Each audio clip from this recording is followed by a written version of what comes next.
నమస్తే, welcome to BCN news. ఈ రోజు వార్తలతో మీ ముందున్నది తేజస్విని. ముందుగా ముఖ్యాంశాలు. నర్సరావుపేట మండలం ఎల్లమందలో పింఛన్ల పంపిణీ, లబ్ధిదారుల ఇళ్లకు వెళ్లి సమస్యలను అడిగి తెలుసుకున్న సీఎం చంద్రబాబు.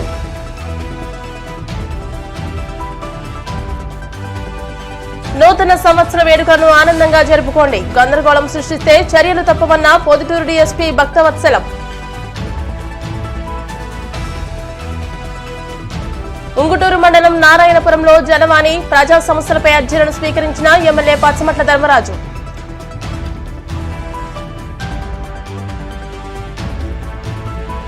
నర్సాపురంలో సైబర్ కేటుగాళ్ల వలకు చిక్కిన మహిళ, బ్యాంకు ఖాతాలోని 11 లక్షల రూపాయలకు టోకరా. పింఛన్ల పంపిణీ నేపథ్యంలో ఏపీ ముఖ్యమంత్రి చంద్రబాబు నాయుడు పల్నాడు జిల్లాలో పర్యటించారు. రాష్ట్ర వ్యాప్తంగా పింఛన్ల పంపిణీలో భాగంగా జిల్లాలోని నర్సరావుపేట మండలం ఎల్లమందలో లబ్ధిదారులకు చంద్రబాబు పింఛన్లు పంపిణీ చేశారు. స్వయంగా లబ్ధిదారుల ఇళ్లకు వెళ్లి యోగక్షేమాలను అడిగి తెలుసుకున్నారు. సారమ్మ అనే మహిళ ఇంటికి వెళ్లిన చంద్రబాబు పింఛన్ నగదును అందజేశారు. అనంతరం కుటుంబ సభ్యులతో మాట్లాడి సారమ్మ సమస్యలను అడిగి తెలుసుకున్నారు. సారమ్మ కుమార్తెకు మంచి చదువు చెప్పించాలని, ఆమెకు నీట్ కోచింగ్ ఇప్పించాలని అధికారులకు చంద్రబాబు సూచించారు. కుమారుడికి ఎస్సీ కార్పొరేషన్ ద్వారా ₹1,00,000 రుణం ఇప్పించాలని అధికారులకు సూచించారు. అదేవిధంగా మరో లబ్ధిదారుడు ఏడుకొండలు ఇంటికి వెళ్లిన చంద్రబాబు స్వయంగా కాఫీ పెట్టి అందజేశారు. వారితో కొద్దిసేపు ముచ్చటించారు. బీసీ కార్పొరేషన్ ద్వారా ఇంటి నిర్మాణం కోసం 5 లక్షలు ఇప్పించాలని అధికారులను చంద్రబాబు నాయుడు ఆదేశించారు. పింఛన్ల పంపిణీ అనంతరం స్థానికంగా నిర్వహించే కార్యక్రమంలో చంద్రబాబు పాల్గొని ప్రసంగించారు.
ఎల్లమంద గ్రామానికి వచ్చినప్పటి నుంచి చూస్తున్నా మీ ఉత్సాహం, మీ అభిమానం చూస్తే నేను ఎంత ఎక్కువ పనులు చేసినా అవి తక్కువే అవుతాయి. అంత అభిమానం చూపించారు.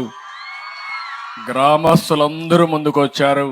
నేనైతే ఒకప్పుడు మీరు చూసుంటారు, ముఖ్యమంత్రి వస్తున్నా అంటే పరదాలు కట్టేవాళ్ళు, ముఖ్యమంత్రి వస్తున్నా అంటే పెద్ద పెద్ద ఆడంబరాలు చేసేవారు. ఇలాంటి చాలా వింతలు, విచిత్రాలు చాలా చూసాం.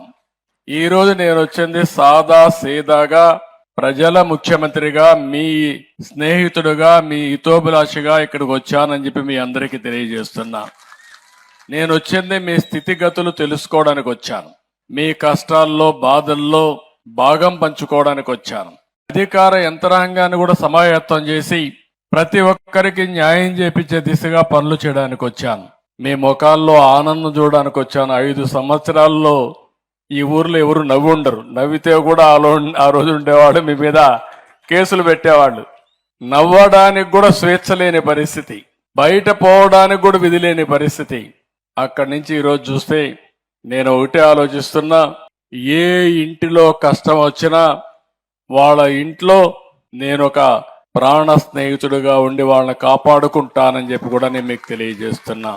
నా దగ్గర డేటా అంతా ఉంది, మీకు ఏం అనుమానం అవసరం లేదు. ఇప్పుడు మనకు ఆధార్ వచ్చింది, ఎవరెవరని ఆటోమేటిక్ గా ఐడెంటిఫై చేస్తుంది. పెన్షన్ ఇవ్వాలంటే ఇంటి దగ్గరికి వచ్చి ఫింగర్ ప్రింట్ పెడితేనే డబ్బులు వచ్చే పరిస్థితి వచ్చింది. మీరు ఫింగర్ ప్రింట్ పెట్టంగానే మాకు కంట్రోల్ రూమ్ కి ఎవరికి ఆ పెన్షన్ ఇచ్చారు, ఎక్కడ పెన్షన్ ఇచ్చారు కూడా తెలిసిపోతుంది. ఒకవేళ ఇంటి దగ్గర ఇవ్వకుండా ఆఫీసులో ఇస్తే అక్కడి నుంచి మళ్ళా మెమో పంపిస్తా ఇమ్మీడియట్ గా 1 నిమిషంలోనే.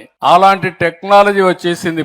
రేపటి నుంచి ఇప్పుడు అవన్నీ అనుసంధానం చేశాం. ఆ ఫోన్ లోనే GPS ఉంటుంది. మీ ఇల్లు కూడా జియో ట్యాగింగ్ చేశాం. రేపు ఏదైనా విపత్తు వస్తే మీ ఇంటికి మందులు పంపించాలంటే ఎవరు ఎవరు రికమెండేషన్ లేకుండా డ్రోన్ పంపించి మీ ఇంటి దగ్గరనే మీ ఇంటి పైన డ్రోన్ దిగే పరిస్థితి వస్తుంది. అలాంటి టెక్నాలజీ అంతా ఉపయోగించే పరిస్థితికి వచ్చాం. ఇవన్నీ ఎందుకు చేస్తున్నామంటే మీకు న్యాయం చేయాలి, పేదవాళ్ళ జీవితాల్లో వెలుగు చూడాలని ఏకైక లక్ష్యంతో నేను ఆలోచిస్తున్నాను. అందుకే ఇక్కడికి వచ్చినప్పుడు మొట్టమొదటిసారిగా నేను పోయింది తలారి సారమ్మ. ఆవిడ 2020-21లో ఏదైతే కరోనా వచ్చిందో ఆ కరోనాలో వాళ్ళ హస్బెండ్ చనిపోయాడు. చాలా బాధేస్తుంది. కానీ 2 పిల్లలు. నేను ఆ ఇంటికి పోవడం, ఒక ఎస్సీ కులం మాదిగ కులం వాళ్ళ ఇంటికి పోయి నేను కాసేపు స్పెండ్ చేసిన తర్వాత నాకు అవగాహన వచ్చింది.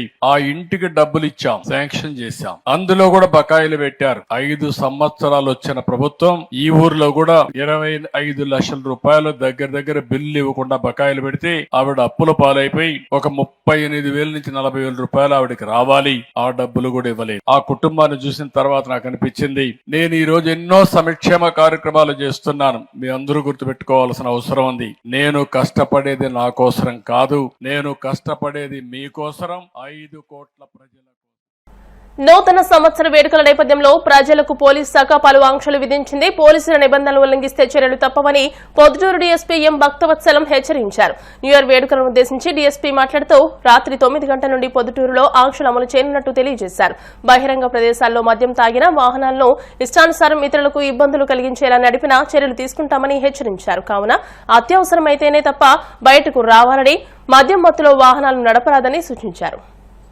పొద్దుటూరు పట్టణ ప్రజలకి, మీడియా మిత్రులకి పొద్దుటూరు పోలీస్ శాఖ తరఫున నూతన సంవత్సర శుభాకాంక్షలు.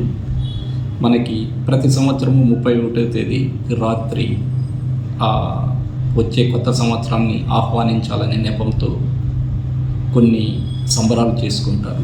ఆ సంబరాలు చేసుకోవడంలో ఎటువంటి రిస్ట్రిక్షన్స్ మా వైపు నుంచి ఉండవు. కాకపోతే ఇతర ప్రజలకి, పొద్దుటూరు పట్టణ ప్రజలకి ఎటువంటి ఇబ్బందులు కలిగించకూడదు. ఆల్రెడీ 30 పోలీస్ యాక్ట్ అమల్లో ఉన్నందున ఆ 30 పోలీస్ యాక్ట్ ఎవరు ఉల్లంఘించినా వారి మీద చర్యలు తీసుకోబడను. ముఖ్యంగా యువకులు గమనించాల్సింది ఏంటి అంటే, మా పోలీసు వారు ప్రతి పోలీస్ స్టేషన్ పరిధిలో ముఖ్యమైన సర్కిల్స్లో ఆ రోజు రాత్రి ఈ drunk and drive special drive చేయడం జరుగుతుంది. ఎందుకంటే ఈ కొత్త సంవత్సరం అనే ఉత్సాహంతో తాగి అంటే మందు తీసుకొని ఈ డ్రైవింగ్ చేయడం వలన వారికి, మోటార్ సైకిల్ నడపడం వలన వారికి ప్రమాదము, వారి వల్ల ఇతరులకు రోడ్డు మీద పోతున్న వారికి కూడా ప్రమాదం. కాబట్టి ఆ దినం రాత్రి 31వ తేదీ రాత్రి 10 గంటల నుంచి ప్రతి సర్కిల్స్లోనూ ఈ బ్రీత్ అనలైజర్ ద్వారా డ్రంక్ అండ్ డ్రైవ్ని ఎన్ష్యూర్ చేయడానికి స్పెషల్ డ్రైవ్ పెడుతున్నాము పై అధికారుల ఆదేశాల మేరకు. కాబట్టి అందరికీ ముందుగానే అది ఇన్ఫామ్ చేస్తున్నాము. వాళ్ళు ఉత్సవాలు జరుపుకోవాల్సిందే, but at the same time వాళ్లకు ఎటువంటి ప్రమాదము జరగకూడదు, వారి వల్ల ఇతరులకు కూడా ఎటువంటి ప్రమాదము జరగకూడదు. కాబట్టి తాగి ఎట్టి పరిస్థితుల్లో మోటార్ సైకిల్ నడపరాదని ఆశిస్తున్నాము. అదేవిధంగానే ఈ నూతన సంవత్సరం సందర్భంగా రోడ్ల మీద కేక్ కటింగ్స్ కానీ ఎటువంటి ఉత్సవాలు జరుపుకొని ఇతరులకు అసౌకర్యం కలిగించకూడదు. అట్లు ఎవరైనా జరుపుకుంటే వారి మీద డెఫినెట్గా స్పెసిఫిక్గా కేసులు రిజిస్టర్ చేయడం జరుగుతుంది. స్ట్రింజెంట్ యాక్షన్ కూడా తీసుకోవడం జరుగుతుంది. చాలామంది మోటార్ సైకిల్లో తిరుగుతూ ఆ సైలెన్సర్లు తీసివేయడం, ఇతరులకు బాగా ఇబ్బంది కలిగించడం, స్పీడ్గా వెళ్ళి ఈ రేసుల మాదిరి పెట్టుకొని నేను ముందా అని వెళ్తూ ప్రమాదాలను కొని తెచ్చుకొని వాళ్ళు ప్రమాదానికి గురవుతున్నారు. అనవసరంగా అమాయక ప్రజలు రోడ్ల మీద తిరిగే వాళ్ళకు కూడా ప్రమాదాలు జరగడానికి అవకాశం ఉంటుంది. కాబట్టి అట్లాంటి వారిని మేము ముందుగానే చెప్తున్నాము, అట్లాంటివి ఎవరు చేయకూడదు. ఒకవేళ చేస్తే మాత్రం వారి మీద కూడా చట్ట ప్రకారం చర్యలు తీసుకోబడను. ఇంకా ఈ సందర్భంగా తల్లిదండ్రులకు మేము మా పోలీస్ శాఖ తరపు నుంచి చెప్పేది ఏంటంటే, ఈ మైనర్లని ఇట్లా వాళ్ళకి మోటార్ సైకిల్ ఇచ్చేసి రోడ్ల మీదకి పంపించడం, వాళ్ళకి తెలియని వయసులో స్పీడ్గా వెళ్ళి వాళ్ళకి ఏదైనా ప్రమాదం జరిగితే కొత్త సంవత్సరంలో ఆనందంగా ఉండకుండా ఆ బాధతో వాళ్ళు వాళ్ళ పిల్లలకి ఏదైనా జరిగితే బాధతో ఉండడం జరుగుతుంది. కాబట్టి ముందుగానే జాగ్రత్తగా తీసుకొని వారి పిల్లల్ని బయటికి పంపించేటప్పుడు తగు జాగ్రత్తలు చెప్పి బయటికి పంపించాలని తల్లిదండ్రులకి ఈ సందర్భంగా తెలియపరుస్తున్నాను. ఇంకా ఈ కార్యక్రమాల్లో మ్యూజిక్ సిస్టమ్స్ ఇట్లాంటివన్నీ రోడ్ల మీద వాడకూడదు. డీజేలు ఇట్లాంటివన్నిటికీ పర్మిషన్ లేదు. ప్రజల దీర్ఘకాలిక సమస్యల పరిష్కారానికి జనవాణి కార్యక్రమం పరిష్కార వేదికగా నిలుస్తుందని ఉంగుటూరు ఎమ్మెల్యే పచ్చమట్ల ధర్మరాజు పేర్కొన్నారు. మంగళవారం ఉంగుటూరు మండలం నారాయణపురం ఎమ్మెల్యే క్యాంపు కార్యాలయంలో నియోజకవర్గ స్థాయి జనవాణి కార్యక్రమం జరిగింది. ఉంగుటూరు నియోజకవర్గ పరిధిలోని ప్రజా సమస్యలను నేరుగా తెలుసుకునేందుకు ఎమ్మెల్యే ధర్మరాజు వినూత్న ఆలోచనలో భాగంగా CM Chandrababu, deputy CM Pawan Kalyan సూచనల మేరకు జనవాణి కార్యక్రమం నిర్వహించినట్టు ఎమ్మెల్యే ధర్మరాజు పేర్కొన్నారు. అర్జీలు ఇచ్చేందుకు వచ్చిన వారిని ఆప్యాయంగా పలకరిస్తూ వారి సమస్యలను అడిగి తెలుసుకున్నారు. తన దృష్టికి అర్జీల రూపంలో వచ్చిన ప్రతి సమస్య పరిష్కారానికి కృషి చేస్తానని ఎమ్మెల్యే ధర్మరాజు హామీ ఇచ్చారు. కార్యక్రమంలో జిల్లా పంచాయతీ అధికారి అనురాధ, ఇతర శాఖల అధికారులు పాల్గొన్నారు. మండలం, గణపవరం మండలం, అలాగే ఉంగుటూరు మండలం, భీమడోలు మండలంలోని ప్రజల యొక్క సమస్యలను తెలుసుకోవడానికి జనవాణి అనే కార్యక్రమాన్ని చేపట్టడం జరిగింది. ఇక్కడికి అందరు అధికారులు, ప్రజలు కూడా అనేక సమస్యలతో రావడం జరిగింది. జనసేన పార్టీ అధ్యక్షులు మన డిప్యూటీ సీఎం గారు మంగళగిరిలో మా పార్టీ ఆఫీస్ దగ్గర జనవాణి కార్యక్రమాన్ని చేపట్టి రాష్ట్ర వ్యాప్తంగా ఉన్న సమస్యల్ని పరిష్కరించే విధంగా అర్జీలను స్వీకరించడం, మా ఉంగుటూరు నియోజకవర్గ సమస్యల్ని పరిష్కరించే విధంగా ఈరోజు ఇక్కడ ఈ కార్యక్రమాన్ని చేపట్టడం.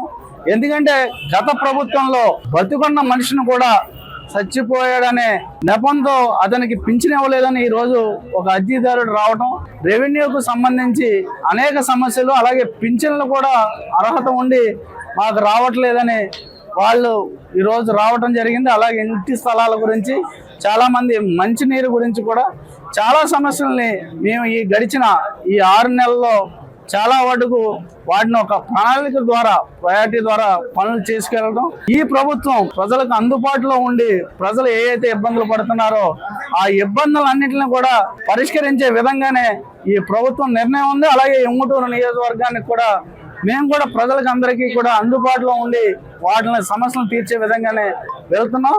ఎందుకంటే గత ప్రభుత్వంలో ముఖ్యమంత్రి ఇక్కడ ఎక్కడైనా వచ్చినా సరే పరదాల మధ్యలో కానీ ప్రజల యొక్క సమస్యలను తెలుసుకోకుండా వాళ్ళు ఒక నియంత ధోరణిలో పరిపాలన చేయడం వల్లనే ప్రజలందరూ కూడా అనేక ఇబ్బందుల్ని ఈరోజు పడుతున్నారు. ఆ ఇబ్బందులన్నింటినీ కూడా మేము పరిష్కరించే విధంగానే మా ప్రణాళిక ఉంది. ప్రజలందరినీ కూడా ఒకటే కోరుకుంటున్నాను, ఎవరికి ఎంత పెద్ద సమస్య అయినా, ఏ సమస్యనైనా సరే నియోజకవర్గంలో పూర్తిగా వాటిని పరిశీలించి ప్రజల యొక్క ఆమోదయోగ్యంగా ఉండేటట్టే మీ అందరం కూడా ఎన్నో సమస్యలను పరిష్కరించే ఎస్సీ, ఎస్టీ వర్గాలపై అరాచకాలు, అకృత్యాల కేసుల్లో బాధితులకు సత్వర పరిహారం, న్యాయం అందేలా సమన్వయంతో చర్యలు చేపట్టాలని Kakinada collector Shanmohan Sagili police, revenue అధికారులను కోరారు. మంగళవారం ఉదయం కలెక్టరేట్ వివేకానంద సమావేశపు హాల్లో ఎస్సీ, ఎస్టీల హక్కుల పరిరక్షణ, దాడులు నిరోధ చట్టం అమలుపై ఏర్పాటైన జిల్లా విజిలెన్స్ అండ్ మానిటరింగ్ కమిటీ సమావేశాన్ని కలెక్టర్ షణ్మోహన్ సగిలి, జిల్లా పోలీస్ సూపరింటెండెంట్ విక్రాంత్ పాటిల్ సంయుక్తంగా నిర్వహించారు. ఈ సందర్భంగా కలెక్టర్ మాట్లాడుతూ జిల్లాలో మొత్తం 53 అట్రాసిటీ కేసులు విచారణలో ఉండగా కాకినాడ డివిజన్ పరిధిలో 26, పెద్దాపు డివిజన్ పరిధిలో 27 ఉన్నాయన్నారు. ఎస్సీ, ఎస్టీలకు సంబంధించి ఎలాంటి కేసులున్నా సత్వరమే పరిష్కరించాలని సూచించారు.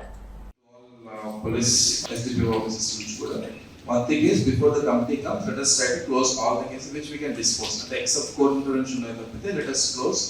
And anywhere we need support from both RDOs, please be positive to close the issue before the new committee comes in. If there is a genuine case, the court case has to be pursued, then it's fine. I'm not talking about that. I'm talking about flimsy case in political sense. So all I'm doing. So that is first point. But target is Jan 10th. So that after that we'll have a committee. So let's start committee with the fresh cases, not the old case. Old case which we need to fight. ఇప్పుడు కాసేపు ప్రకటనలు.